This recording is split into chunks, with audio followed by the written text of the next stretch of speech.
name. There's a lot of people involved with the Point Arts Collective. I don't want to limit it to just Jerry and Martina, but the two of them have been really the inspiration and the leadership behind this whole thing. They've taken a building which Glenn Catt has generously donated to them for their use and turned it into a gallery that's featuring all sorts of local artists. And they've turned it into a real wonderful place for our downtown. And again, thank you very much. And this is, you know, both of these are just two seeds that have been planted. If we nurture them, if we love them, if we support them, you know, just who knows what our community can be in a few years because of the example that they set for us. Thanks again. Wow. You know, in addition to those, I mean, there's been some new businesses that we've welcomed.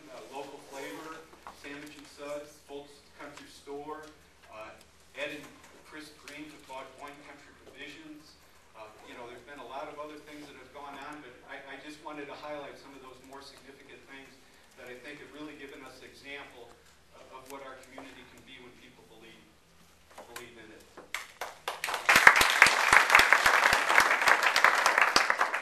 I just wanted to briefly update you. The Bay Winds Credit Union falls within the Downtown Development District boundaries. This is a site plan that was approved by Bay Winds, or approved for Bay Winds last Monday. This building originally was proposed to look quite a bit like what they have in Petoskey, but much to, well, I really appreciate what Bay Winds was able to do. They compromised and they came up with an idea that, or a design here that I think will really fit well into the community. We're talking about an area across from City Hall. This will be the first building in what's called the Transitional Commercial District or Zone. And Bay Winds has no time schedule when they're going to start construction, but they do have the site plan approved, and they'll be moving. We all wondered, you know, what's going to happen with this, you know, with this piece of property that's just so important to our community, to our downtown.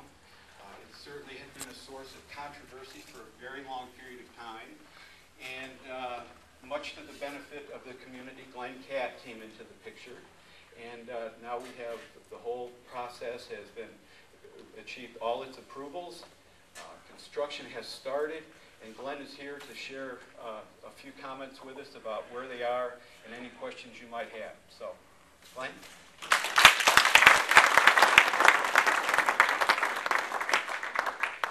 Thank you.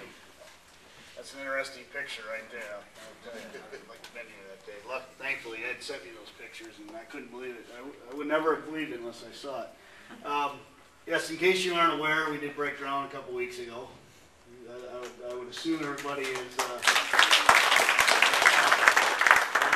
Really, what's going on right now is the brownfield remediation, cleaning up the site, getting it ready for the buildings, and that's really been a real learning process for us because, you know, as part of the brownfield grants and the brownfield process.